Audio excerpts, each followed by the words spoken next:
Salut tout le monde, ça commence comme ça. Je suis à Jakarta pour, on va dire officiellement, mon deuxième jour, mais on va compter ça comme un premier jour. Je suis arrivé hier, en début d'après-midi vers 14h. Petit résumé de comment ça s'est passé à l'aéroport. Tranquille en fait, il faisait déjà chaud, très chaud. Pas vraiment trop de problèmes avec tout ce qui est immigration, etc. Même pas de vérification de sac en fait.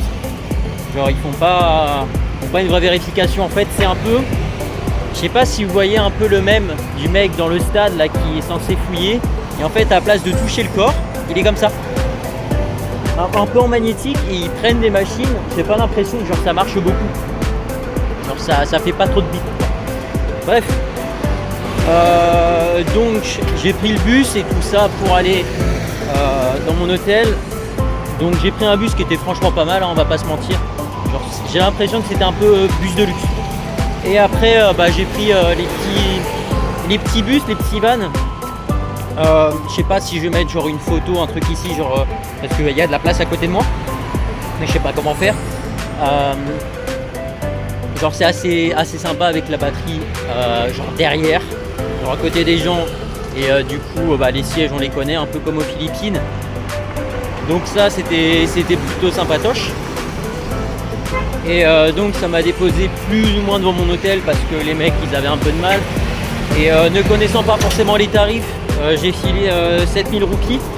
Bon, on se dit 7000 c'est énorme, 7000 c'est rien en fait, genre, ils comptent en 1000, généralement il y a très peu de sang. Donc j'ai filé 7000, genre ça aurait pu être 5000, mais je me suis dit les mecs sont sympas, tu vois, genre ils ont, même s'ils étaient un peu pas familiarisés avec Google Maps, tu vois, ils étaient sympas, ils m'ont aidé, etc. Ils m'ont parlé, ils ont même demandé à des gens pour être bien sûr. Du coup je me suis dit allez on va donner 7000, j'ai vu que généralement ça donnait entre 2000 et 5000 selon la distance. Du coup je me suis dit vu que j'ai fait une grande distance, genre ça m'a fait 20-25 minutes pas de tuk-tuk hein, mais de petits vannes. Je me suis dit allez on va être sympa. Pour faire une comparaison, 1 euro c'est égal à 16 000 à peu près, 16 000 roupies. Donc on va dire que j'ai été généreux pour eux parce que genre c'est généralement entre 2000 et 5000, mais ça m'a représenté même pas 50 centimes pour le trajet. Du coup franchement pas mal, en sachant que le bus ça m'a coûté 90 000. En vrai ça paraît énorme quand il dit ça m'a coûté 90 000. Ah non, ça m'a coûté laisse-moi faire le calcul. Pas simple de calculer, genre 6 balles. 6 balles le bus, en sachant que ça m'a pris genre 40-45 minutes. Donc ça va pas coûter trop cher. Quand j'ai une de mes amies qui m'a dit que les Philippines ça coûtait encore moins cher que l'Indonésie pour l'instant. J'ai pas forcément ce constat là. Après je convertissais en dollars néo-zélandais et là je recommence à convertir par rapport à l'euro, bien que je convertissais un peu au dollar australien aussi avant. Donc voilà, j'ai découvert ma chambre, les gens sont très sympas évidemment, mais on va dire que on sait bien faire les photos sur Booking quoi, parce que tout simplement les draps il y avait des trous dedans, des trous de cigarettes, hein, genre en mode c'est des brûlures, c'est des brûlures, c'est des, ouais on peut dire des brûlures je pense, et genre l'odeur, l'odeur genre ça va, mais c'est un peu humide tu vois, il n'y avait pas de climatiseur, j'ai oublié d'un peu d'y penser évidemment. Ça va être un choix déterminant pour les prochains pour les prochains stays, les prochaines réservations, parce que j'ai pas envie d'avoir chaud ma race. Là j'arrive sur une grosse route. On va continuer. En plus je montre pas du tout, faudrait que je fasse l'effort. Voilà. Donc du coup là j'arrive sur une grosse route, ça va. C'est généralement la même chose ici, comme vous voyez avec le truc. avec la circulation qui est plutôt dense, hein. Mais là ça va, je dis plutôt dense, je sais même pas quelle heure il est, je regarde ma montre, j'en ai pas. Il est genre vers 10h du matin, donc ça va encore. Mais ouais, de toute façon on entend un peu le bruit ambiant. Et c'est pour ça que je parle un peu plus fort et j'espère qu'on va pouvoir m'entendre malgré le bruit. J'ai essayé de faire un truc, genre essayer de réduire les effets de son sinon à l'extérieur, sinon je ne vais pas publier tout simplement. Donc il n'y avait pas seulement ça comme surprise, disons qu'il y avait des petites toiles d'araignée, mais bon, il n'y avait qu'en Australie. Je suis en mode bon c'est bon, les araignées ici ça va rien faire. Donc ça va, mais par contre tu vois, j'ai vu quelques petites fourmis qui se baladaient sur ma table de nuit, genre j'ai un peu tapé sur ma table de nuit en plus sans faire exprès. Et genre il y a plein de fourmis qui sont parties, genre des petites, genre bien des petites qui font chier, genre même quand j'étais allongé dans mon lit, j'étais en mode putain il y a un truc, genre j'ai l'impression d'avoir des trucs qui me grimpent dessus des fois. Ah ouais c'est. Il n'y avait pas trop de surprise du coup quand j'ai vu tout ça. Aussi également dans l'après-midi, qu'est-ce que j'ai fait? Je suis allé dans le mall qui se trouve le plus proche de chez moi, donc il est à 10 minutes à pied et franchement ça va. C'est pas les malls qu'on a en France vraiment, tu vois. Je crois que c'est Westerfield qui est à Lyon. Et de toute façon c'était les grandes chaînes de malls et tout ça qu'il y avait en Océanie, donc et même aux Philippines d'ailleurs. Mais c'est genre vraiment grand, genre vraiment grand. Et quand je dis vraiment grand, c'est pas genre tu vas au champ à côté, tu vois la galerie marchande, genre tu marches, tu fais ton après-midi là-bas, t'as l'impression d'être content parce que t'as un H&M et un Jules. Mais là on va dire que c'est plutôt différent, c'est sur 5 étages si je me trompe pas. Et genre t'as de tout, vraiment évidemment c'est plus ou moins par thématique, en gros tout ce qui est rez-de-chaussée, tout ça c'est pour les restaurants, et le dernier étage aussi, il va savoir pourquoi. Il y a les magasins de vêtements, il y a les magasins de tech, et en fait il y a tout, mais en fait il n'y avait pas ce que je voulais, c'est-à-dire un magasin de genre normal on va dire. Quand je veux dire normal, c'est en mode genre un Super U. Alors, il fallait ça pour que j'achète des trucs, mais j'ai réussi à trouver de l'eau assez facilement déjà à mon hôtel, et en plus de ça j'ai réussi à trouver, on laisse passer un peu les gens aussi. Ah Mike, oui j'ai réussi à trouver de l'eau. Ah, Mike. J'ai réussi à trouver, ça je me fais attendre, de l'eau assez facilement du coup à mon hôtel. Et quoi d'autre ouais du coup j'ai pu trouver à manger et de l'anti-moustique, très important l'anti-moustique, surtout qu'on a une peau comme la mienne qui se fait bien sucer, on va bien dire les termes. Donc ça c'est assez drôle. Je suis en train de regarder mais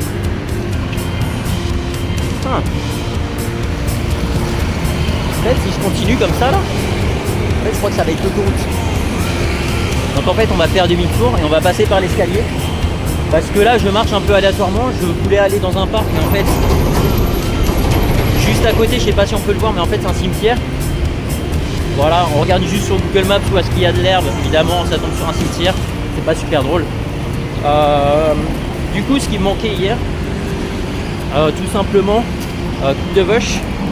Genre là il va falloir faire quelque chose, on voit que ça déborde sur le côté. Donc ça on va y faire en sorte de changer. Et il me fallait un pantalon de rando, puisque évidemment, là ça se voit pas trop, mais ouais. Comme un tocard, je fais ma valise, je répare mon pantalon, etc. Donc je l'enlève de la valise. Et finalement quand ça fait la valise finale, ça oublie en fait. Ça oublie le seul pantalon qu'on était censé porter. Et ça se transforme en oubli. Ah, c'est beau ça.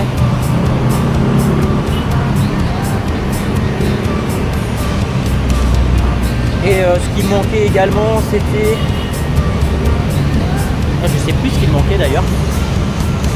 Mais bref, en gros des petits trucs à manger, des petits snacks. Là on peut voir aussi les petits chats, nos petits chats. Donc voilà, c'était ma journée d'hier. Et aussi parce que mon côté un peu gamer, un peu geek, comme disent les anciens maintenant, je suis allé dans la salle d'arcade de ce grand mall et tout ça. Et évidemment il y avait quoi?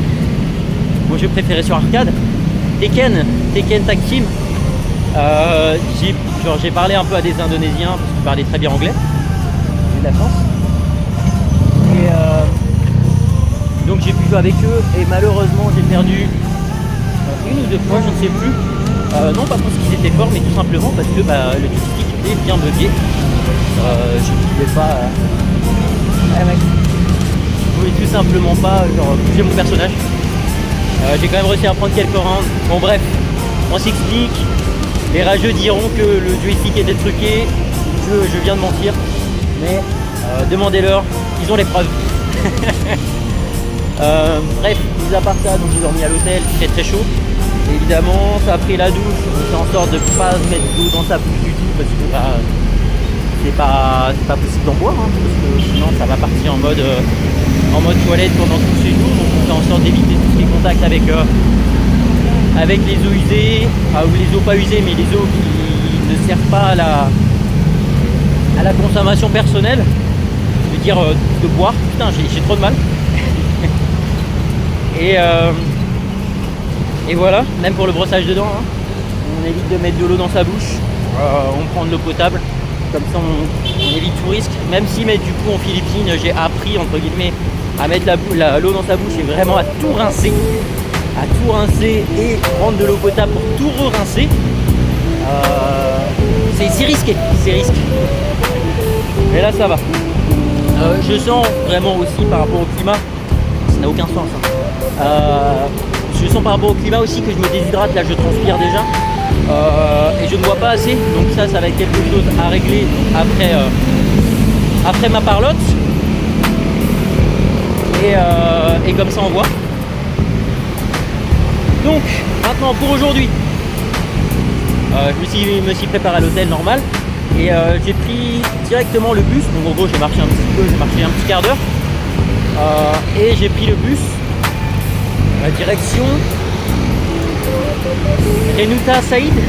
Ouais c'est ça, puisque ma pote Nikita qui vit en Indonésie, du coup c'est pour ça que j'ai été à Jakarta en premier pour la visiter.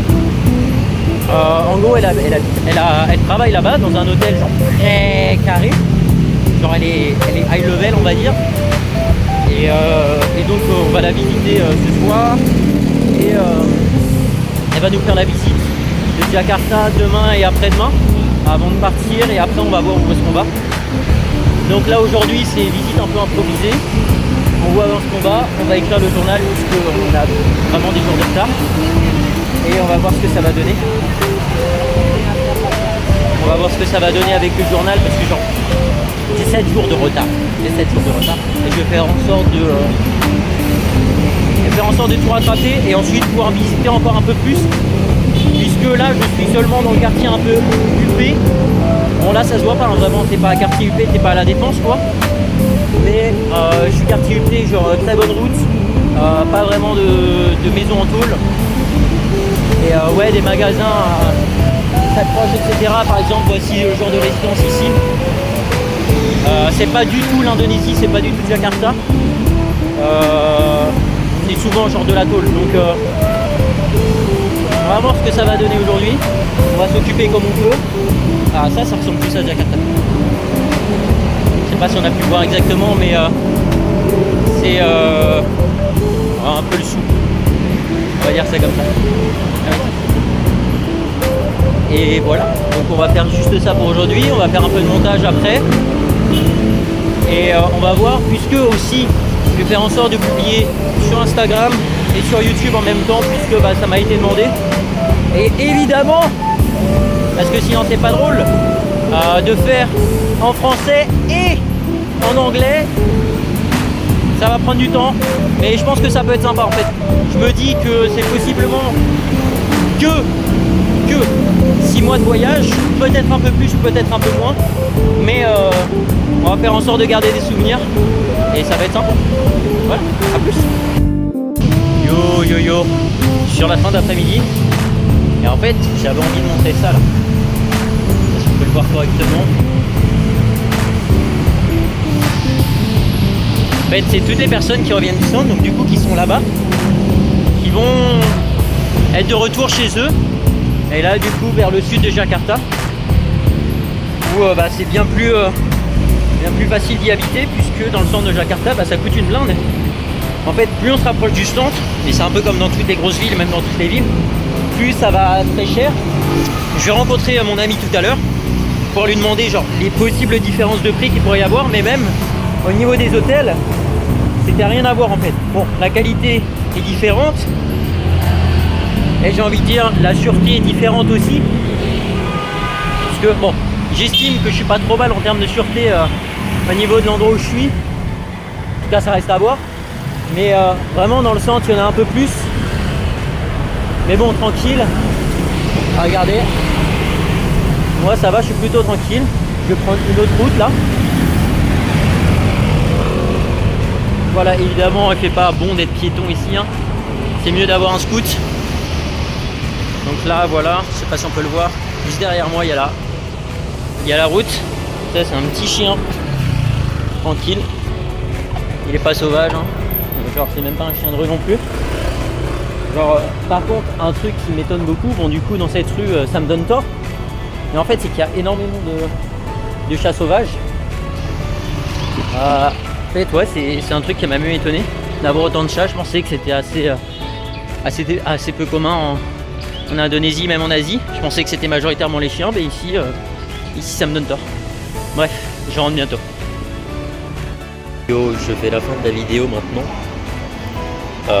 Pour décrire un petit peu la soirée, de ce qui s'est passé. Donc je suis rentré chez moi tout simplement après avoir montré un peu la route, etc. Malheureusement on n'a pas pu voir le chien, mais genre il y avait juste un chien mais qui était juste en face. En fait c'était juste il était en face de sa propriété, tout simplement, de sa propriété de la maison où il habitait. Et dans cette même rue, juste après, évidemment, j'ai croisé 2-3 chats sauvages, généralement avec la queue un peu coupée. Donc ça c'est un peu dommage. Et on voit les chats qui sont plutôt amaigris et peu vivaces. En tout cas ils sont pas genre méchants, ou ils essaient pas forcément de se faire caresser non plus. Donc ça va, genre en termes de maladies, genre surtout de la rage, genre il n'y a pas beaucoup de risques par rapport à ça. Et mon ami du coup Nikita m'a confirmé que en fait les chiens sauvages c'était pas du tout propre à l'Indonésie, juste à Bali en fait, où Bali en fait c'est rempli de chiens sauvages, etc. Puisque généralement les gens en Indonésie quand ils voient un chien sauvage en fait ils l'adoptent. Je sais pas pourquoi, genre aux Philippines ça se passe pas comme ça, peut-être qu'il y a une surpopulation de chiens ou je ne sais quoi, mais ici ça les adopte. Du coup c'est pas si mal que ça pour les chiens, ça leur donne une autre vie. Pendant cette soirée du coup où j'ai rencontré Nikita pour la première fois, une amie avec qui on s'est rencontré en ligne tout simplement, et genre ça fait quasiment 2 ans qu'on se connaît, et c'était prévu du coup que si je viens en Indonésie, je passe par Jakarta pour lui rendre visite. Et donc c'était vraiment la seule visite, la seule fois où on se voyait. Peut-être qu'à l'avenir on va se revoir, mais l'objectif c'était de se rencontrer dans la vraie vie tout simplement, et voir tout simplement, se voir et passer un peu de bon temps. Donc la soirée, étant donné qu'elle a terminé à un peu plus de 20h, on a été manger dans un restaurant qui fait du nasi parang, un truc comme ça. Et genre c'est un type de cuisine, le nasi parang ou le nasi, je ne sais pas. Mais en fait j'ai pas eu l'explication de qu'est-ce qui était différent par rapport à la cuisine normale que cette cuisine-là avait de différent. Et il y avait cette chose assez marrante, c'est que en fait ils mettent tous les plats sur la table. Donc là en gros il y a une table, et en fait ils mettent tous les plats sur la table, et c'est à toi de décider ce que tu manges ou pas. À partir du moment où tu touches, par exemple tu enlèves le plastique d'un plat, ou par exemple tu manges un petit peu, en fait c'est considéré comme utilisé. Et généralement en fait ils laissent les plats sur la table pendant tout le repas. Mais nous on a demandé à genre que ça soit enlevé, qu'on prenne juste un peu de riz, un petit peu de viande, genre une petite cuisse de poulet, un peu d'épinards je crois. Mais c'était pas vraiment d'épinards, je ne sais même pas ce que c'était le légume a priori, mais c'était une sorte d'épinard. Et ensuite après on a regardé un peu sur Google Maps qu'est-ce qu'on pouvait faire et on a vu qu'il y avait un bowling juste à côté, donc on a fait une petite soirée au bowling, c'était plutôt sympa. Bon, étant donné que c'était la première fois qu'elle y jouait, j'ai évidemment gagné. Aucun flex par rapport à tout ça, genre je suis pas très bon non plus, mais c'est juste que les 3 parties j'ai gagné et on s'est fait surprendre par la pluie et l'orage parce que évidemment c'est la saison des pluies maintenant. Pour rentrer donc j'ai pris le bus donc pour aller du bowling au bus, ça n'a pas duré trop longtemps, j'ai pas été trop exposé à la pluie, mais par contre de la station de bus à tout simplement à mon hôtel c'était genre un quart d'heure et un quart d'heure où je me suis tapé la flotte, j'étais complètement trempé. Bien heureusement tout ce qui est appareil électronique et même tout simplement mon téléphone n'a pas été genre impacté, juste t'as une odeur de pluie sur toi, donc petite douche après. Mais évidemment c'est pas genre une bonne douche on va dire à la française ou quoi que ce soit avec tout simplement de l'eau potable qui te lave, donc du coup la douche elle a pas dire qu'elle a une certaine odeur, mais tu sens que l'eau elle est pas forcément très filtrée, genre elle a 6 filtres de base histoire qu'elle soit claire, mais et voilà et voilà, c'est comme ça qu'on a terminé la nuit. Juste on prend le bus et on rentre chacun chez soi. Elle a genre 1h30 facile de bus, donc c'est un peu plus chiant pour elle, mais ouais, on va dire que je suis plutôt chanceux par rapport à ça. Voilà, c'était la première journée à Jakarta, la première réelle journée à Jakarta, puisque hier c'était simplement une après-midi. Donc voilà, bisous à vous et j'espère que ça vous a plu, même si c'était un peu long. Allez, bisous.